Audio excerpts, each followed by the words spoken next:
हूँ। और जब इनकी मैंने कल भावनाएं देखी तो पहले मुझे भी ऐसा लग रहा था कि इस उम्र में एक शौकिया तौर पे भी कुछ चीज़ें की जाती है, लेकिन इनकी कल मैंने जो गंभीरता देखी धरना प्रदर्शन की, वो एक दर्द के साथ झलक रही थी कि अधिकार ना मिलने का जो दर्द है और एक गुस्सा है, एक आक्रोश है, वो इनके आस्था और श्रद्धा के साथ मिला जुला दिख रहा था। आज यहाँ हमारे बीच में तिलोधार ब्लॉक यूनिट के जो हमारे अध्यक्ष है गुमान चौहान जी, कोंटा ब्लॉक यूनिट के अध्यक्ष ओपी चौहान जी और आत्माराम शर्मा जी जैसे वरिष्ठ व्यक्ति, रामबत चौहान जी भी थे शायद, वो मेरे ख्याल में निकल गए हैं, जो हमारे फाउंडर टीम के जो समकक्ष थे, नेगी जी है, खजान सिंह नेगी जी, और यहाँ पर आप सभी बहन बेटियाँ जो बैठी हैं और हमारे हाटी समिति के जो कोंटा ब्लॉक यूनिट के वरिष्ठ लोग यहाँ आए हैं। ये संदेश आपका प्रदेश सरकार को भी पहुँच रहा है और केंद्र सरकार को भी पहुँच रहा है। ये शायद कुछ चक्कर सा आ गया है, इसको थोड़ा अंदर ही ले जाए। खैर चलो, आप इस तरफ ध्यान रहे। भारत माता की जय, वंदे मातरम, जय हटी, जय माटी, जय हटी, जय माटी, भारत माता की जय। इनको पहले भी शायद ऐसी प्रॉब्लम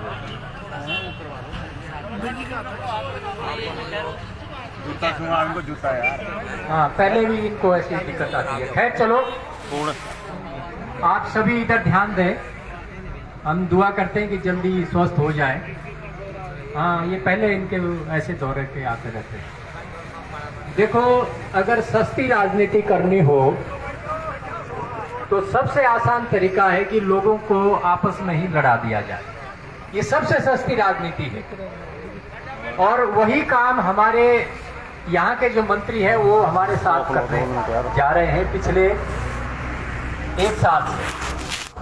जब 24 अप्रैल 2022 को गृह मंत्री ने हमें आश्वस्त किया कि आपका जो हाटी मुद्दा है हमने सुलझा दिया है, ये अधिकार आपको दे दिया गया है, अब आप इलाके में जाके अपनी खुशियां मना सकते हैं। उसके बाद ही विरोध शुरू हुआ, पहले कोई विरोध नहीं था, ना अनुसूचित जाति के लोगों का, ना राजनीतिक रूप से और ना किसी दूसरे रूप से। सब लोग समर्थन की बात करते थे, सब लोग सहयोग की बात करते थे, लेकिन जैसे ही ये लगा कि ये मुद्दा तो हल हो गया है, उसके बाद फिर ये विरोध करना शुरू हो गया। पहले एससी को भड़काया कि नहीं तुम्हारा तो इसमें नुकसान है, चलो उनको अलग किया। हिमाचल सरकार ने भी दोबारा से इस पे विचार करके उनके ही भावनाओं के अनुरूप उनके अलग कर दिया। फिर ओबीसी के भाइयों को कि आपका तो वो जनसंख्या नहीं बताते थे कि ओबीसी की जनसंख्या कितनी है, सिर्फ परसेंटेज बताते थे कि नौकरियों का 15% या कभी 18%, कभी 27%, लेकिन कितने लोग उसका लाभ लेने वाले वो संख्या नहीं बताते थे कि ये जो तो एसटी का है वो तो 7.5% ही है, लेकिन संख्या उसकी भी नहीं बताते थे। आपको बता दें, जो अनुसूचित जाति की जो जनसंख्या है हिमाचल की 2011 की जनगणना के अनुसार वो है 3,92,000 और लगभग 2 लाख हम हाटी लोग और इसमें जुड़ने हैं। तो आप ये मान के चले कि हमारा हिस्सा प्रतिशत के हिसाब से भी तीसरा हिस्सा हमारा होगा। अगर 9 सीटें हिमाचल में एसटी के किसी भी ऑफिसर की आएगी तो उसमें से 3 सीटें हमारी हो सकती है, अगर हमारे बच्चे मेहनत करेंगे, अगर हम मोटा मोटा हिसाब लगाएं। अगर और मेहनत करेंगे तो किन्नौर वगैरह लोगों को ये डर है कि ये हाटी के जो बच्चे हैं ये इतने मेहनती है, ये 50% कोटा ले जाएंगे, जिस ढंग से हमारे बच्चे मेहनती हैं। तो एक तो ये कि जो ये बांटने वाली राजनीति है ये हमें समझनी पड़ेगी। इसमें धीरे धीरे लोगों को समझ तो आ रही है, पर स्पीड कम है, समझने की जो स्पीड है वो कम है। शिलाई की जो 2 दिन में 2 घुमड़ियां हुई वो अपने आप में दर्शाती है, 15 तारीख वाली खुमली बाद में डिसाइड की गई अफरा तफरी में। फिर उसमें बकरे का इंतजाम किया गया कि ऐसे तो लोग आएंगे नहीं, लेकिन गुलटी के लालच से तो आ जाएंगे। और हमारे लोगों को तो सिखाया यही गया है कि शराब और गुलटी खिलाओ पिलाओ और 10-15 दिन खुश रखो, अपना काम निकालो और फिर 4 साल तक पूछने भी मत आओ। जब भी कभी दौरा पड़ना है तो सड़क से राम सलाम, रेस्ट हाउस से राम सलाम हो गया और बस अपना सुख चैन से रहो। ये नीति बदलनी पड़ेगी। चाहे नेता किसी भी पार्टी का है, उसी पार्टी के लोगों को एक प्रेशर बनाना पड़ेगा। अगर वो गलत कर रहा है तो अपने पार्टी के ही लोगों को खड़ा होना पड़ेगा। इसमें स्थिति अब ये बन गई है कि सब कुछ मिलने के बावजूद भी, मैं अब इन तकनीकी बातों में नहीं जाऊंगा, कर्नल साहब ने सारी चीजें बड़े आसान शब्दों में समझा दी है कि चिट्ठी लिखी है, क्लेरिफिकेशन मांगी है। हमारा तो 2 ही बातों पे सरकार से प्रश्न है कि आपको 50 दिन के बाद याद क्यों आया कि इसमें कुछ क्लेरिफिकेशन मांगनी है। वो 7 दिन के बाद मांग लेते अगर ऐसी जरूरत ही थी, तुरंत लिखते। क्योंकि ये हाटी मुद्दा इस वक्त हिमाचल का सबसे नंबर 1 का मुद्दा है। ये कोई सामान्य मुद्दा नहीं है, पूरे हिमाचल में नंबर 1 का मुद्दा पूरे प्रदेश में है। तो अगर कोई ऐसी दुविधा थी तो 5-7 दिन में ही चिट्ठी भेज देते। दूसरी बात हम ये पूछते हैं कि चिट्ठी भेजने की जरूरत ही नहीं थी, इसमें क्यों उलझा रहे हैं आप हमारे को कि क्लेरिफिकेशन मांगो, ये करो। फिर मजेदार बात है कि 50 दिन के बाद फिर 43 दिन बाद 6 नवंबर को दोबारा भेजी चिट्ठी की डेट बताओ जी, हमें तो डेट का पता नहीं है। तो 90-95 दिन इन्होंने हमारे इसी में चिट्ठी पूछने में ही खराब कर दिए, 3 महीने का समय। और अब तो 4.5-5 महीने होने जा रहे हैं। तो अब भी हमें, जैसे सुरेंद्र जी वगैरह कहते हैं, कई बार हमें इन लड़कों को जो हमारे से जूनियर है या ये बच्चे हैं, बड़ी मुश्किल से रोकना पड़ता है। अब है इनके अंदर, जिनके अंदर जिन्होंने काम किया है उनके अंदर जोश भी आएगा, गुस्सा भी आएगा। पर जो हमारी जो नीति है वो रही है कि इलाके में हम कोई ऐसा विवाद खड़ा नहीं करना चाहते कि लोग आपस में लड़ें या सरकारी तंत्र को हम नुकसान पहुंचाएं। ये नीति हमारी कभी रही है और ना हम रखेंगे। लेकिन आवाज ऊंची करनी पड़ेगी। जो सबके बातों से, भावनाओं से निकल रहा है, आवाज हमें बड़ी ऊंची करनी पड़ेगी। और गांव का लड़का हमारा, जो गांव की महिलाएं हैं, गांव की बेटियां हैं, स्कूल के बच्चे हैं, कॉलेज के बच्चे हैं, उनकी आवाज सुनाई देनी चाहिए हम तक और सरकार तक। ये माहौल हमें बनाना पड़ेगा। दूसरी बात, सारी बातें हमने जगह जगह हम बोलते भी हैं, लेकिन जो सबसे बड़ी चुनौती हमारे पास सामने अभी है वो है कोर्ट की चुनौती। हाई कोर्ट में हमारे खिलाफ 2 रिट दायर, तो 3 रिट की गई थी, लेकिन 1 रिट तो खारिज हो गई थी जो पहले वाली थी कि भाई ये सुनवाई के लायक ही नहीं है, तो जज ने ही उसको खारिज कर दिया था। फिर दोबारा ऐसा एक नेटवर्क बनाया गया कि जो देखने में तो नहीं आया, लेकिन अंदर अंदर सारी विरोधी ताकतें उसमें इकट्ठी हो गई थी, राजनीतिक, सामाजिक। और ये जो पहले चाहे गुज्जर समुदाय है या जो अभी तक का बेनिफिट ले रहे हैं, सारी ताकतें इकट्ठी है और करोड़ों रुपए इकट्ठा करके इन्होंने 2 रिट पिटीशन और दायर कर रखी है। एक है 800 पेज की, जो अनुसूचित जाति के कुछ लोगों ने, अनुसूचित जाति उसमें सभी नहीं है, सिर्फ एक जाति के लोग 10-12 लोग हैं, कोली बिरादरी के लोग, उन्होंने 800 पेज की झूठी रिट पिटीशन हमारे खिलाफ दायर की है। झूठे जो उसमें आरोप लगाए हैं कि आप लोग भी उस पर विचार करें और एक दूसरे के साथ शेयर भी करें। उसमें ऐसे ऐसे आरोप लगाए हैं कि स्कूलों में, मिड डे मील में हमारे बच्चों के साथ भेदभाव होता है, एट्रोसिटी, इतना ज्यादा केस यहाँ, ये एट्रोसिटी प्रोन एरिया है, यहाँ बड़े अपराध होते हैं, अत्याचार होते हैं अनुसूचित जाति के लोगों के ऊपर। और जो यहाँ कमरोल जैसे गांव है जहाँ जो एशिया के सबसे रिच विलेज है, अब कमरोल में कितने लोग धनाटे हैं। अगर 400 परिवारों में से अगर 40 परिवार वहाँ संपन्न है तो क्या वो गांव, उस गांव को संपन्न माना जाएगा? हमारे यहाँ तो अभी भी कौन से हमारे बच्चे अभी अच्छे अच्छे संस्थानों में हम तो भेज ही नहीं पा रहे हैं, ना कोचिंग में हम भेज पा रहे हैं बच्चे, ना अच्छे स्कूलों में भेज पा रहे हैं। हमारे तो अभी भी 90% बच्चे सरकारी स्कूलों में शिक्षा ग्रहण करते हैं, जहाँ कहीं टीचर नहीं है, कहीं व्यवस्था नहीं है। तो ऐसी परिस्थिति आज भी हमारे यहाँ है, जो एक पिछड़ेपन के जो लक्षण है वो हमारे यहाँ आज भी मौजूद है। तो इसीलिए हमारी पात्रता तो केंद्र सरकार ने सिद्ध कर दी है, लेकिन अब हमें ये जो फल मिला है अभी सिर्फ देखने के लिए है, इसका स्वाद हम चख नहीं पा रहे हैं। तो ये गुस्सा हमारे सबके अंदर अब उठना चाहिए। इन बच्चों ने यहाँ से शुरुआत की है, चंडीगढ़ वाले बच्चों ने चंडीगढ़ से शुरुआत की थी, नान वाले बच्चों ने नान से शुरुआत की है, शिलाई के लोगों ने शिलाई से शुरुआत कर दी है। जगह जगह हमें ये धरना प्रदर्शन जारी रखने पड़ेंगे ताकि आवाज केंद्र राज्य सरकार तक भी पहुंचे, उनके भी कान जागे। और हाँ, एक बात हम जरूर निवेदन करते हैं कि हमारे जो भी धरना प्रदर्शन होंगे बिना खर्चे के होंगे। आपको भूखे पेट आना पड़ेगा, घर से खा के आना पड़ेगा। हम ना खर्चा कर सकते हैं, खर्चा हम इसलिए भी नहीं करना चाहते कि ये भी एक तपस्या है, इन बच्चों की ये तपस्या ही तो है। ये इस तपस्या का ही परिणाम, सुखद परिणाम मिलने वाला है। और देखो, इस वक्त हमारे समाज में 3 प्रकार के लोग हैं। एक है जो हाटी मुद्दे का समर्थन कर रहे हैं, चाहे बड़ी जुबान से या ऊंची जुबान से कर रहे हैं या दबी जुबान से कर रहे हैं।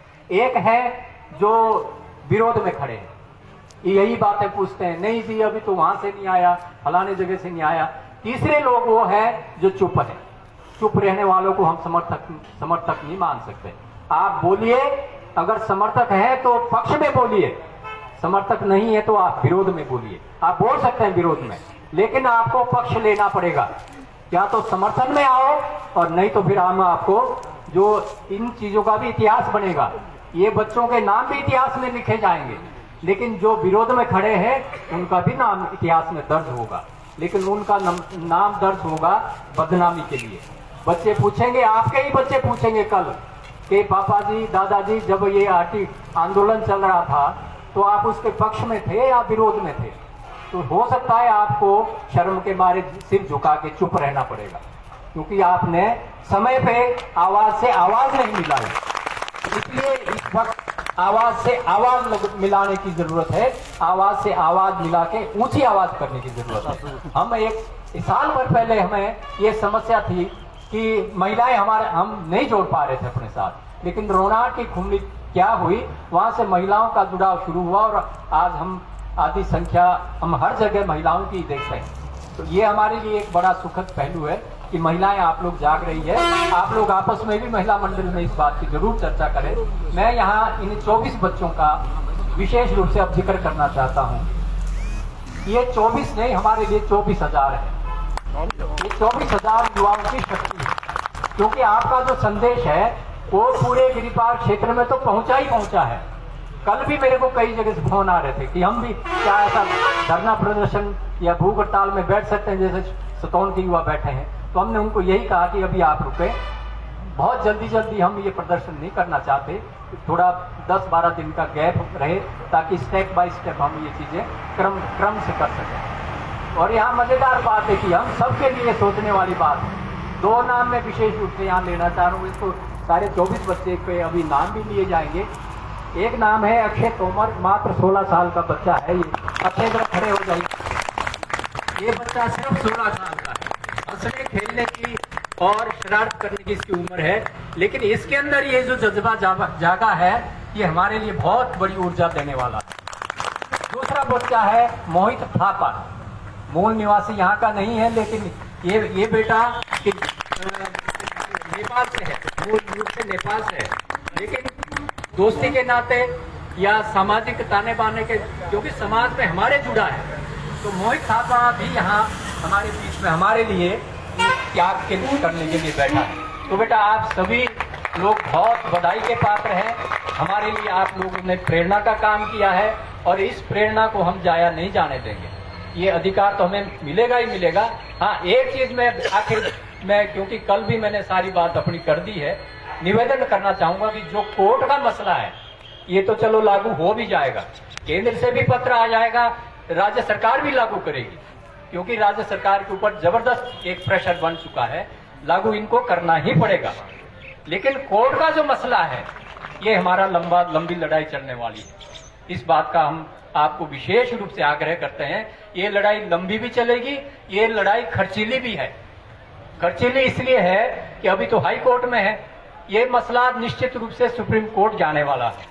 हमारे पक्ष में आया तो जो हमारे विरोधी पक्ष के लोग हैं, इन्होंने तो वकील ही पहले सुप्रीम कोर्ट का ले रखा है, टॉप का वकील ले रखा है, ये तो सुप्रीम कोर्ट जाएंगे ही जाएंगे। लेकिन अगर हमारे कुछ ऐसा भी जज ने निर्णय दिया कि जो हमारे विपरीत हो, तो हमने भी तैयारी कर रखी है कि हम सुप्रीम कोर्ट तक जाएंगे और अपना वकील वहां देंगे। क्योंकि अपना वकील देने की इसलिए जरूरत है, वैसे तो इसमें सरकार, हिमाचल सरकार ने जवाब देना है या केंद्र सरकार ने जवाब देना है। लेकिन अगर पीछे एडवोकेट जनरल का आप लोगों ने इंटरव्यू देखा होगा सोशल मीडिया में, तो जिस ढीलापन में, जिस दुविधा में उस एडवोकेट जनरल ने, जिसने हमारी बात वहां रखनी थी हाई कोर्ट में, जिस ढीलेपन में उसने अपनी बाइट दी है, ये तो शुक्र मानिए हमने अपना वकील दे दिया। अगर ऐसी भूल हम कर गए थे कि अपना वकील ना देते कि भाई हमारा तरफ से तो जवाब सरकार ने देना है, तो हम बहुत बड़ा नुकसान उठा सकते थे।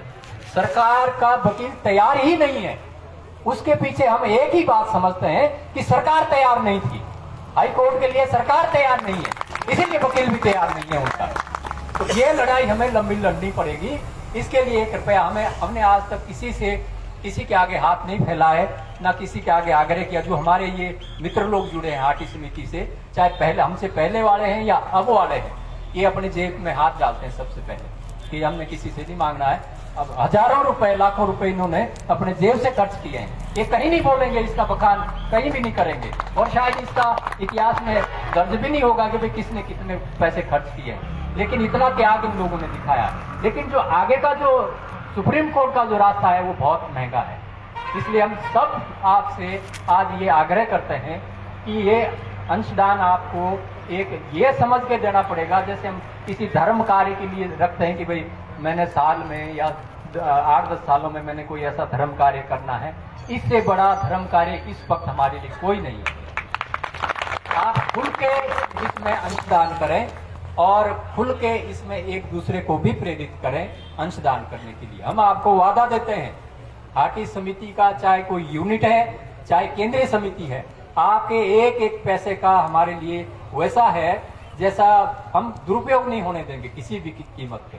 एक एक पैसे का सदुपयोग होगा, एक एक पैसे का हिसाब किताब होगा, चाहे हमारी यूनिटें बनी है, ब्लॉक यूनिटें या केंद्रीय समिति, उसमें आपको किसी प्रकार की, मंत्री जी आरोप लगाते रहे, हम उसका जवाब देते रहेंगे कि करोड़ों का घोटाला, आप इंक्वायरी करवाइए कि अगर करोड़ों का घोटाला है हम उसकी इंक्वायरी के लिए तैयार है। लेकिन हमें इस समय जरूरत है, आपके त्याग की जरूरत है, आपके आर्थिक अनुदान की जरूरत है, जिसका जो भी जितना योगदान बढ़ सकता है। हमारे पास रसीद बुकें भी छप गई है और जल्दी हम एक खाता अलग से बैंक में, क्योंकि कोऑपरेटिव बैंक में खाता होने की वजह से कई लोगों को ट्रांजैक्शन में दिक्कत आ रही है, वो बड़ी शिकायतें आ रही है। हम देना चाहते हैं कि कहीं IFSC कोड नहीं मिलता, फलाना नहीं मिलता, तो हम जल्दी हमारे कैसे साहब अलग से खाता खुलवा देंगे किसी दूसरे बैंक में, ताकि ट्रांजैक्शन में आसानी रहे, वो भी हो जाएगा। लेकिन मैं यहाँ सबसे पहले आह्वान करना चाहता हूँ, क्योंकि यहाँ आप सब उनका सम्मान भी करते हैं और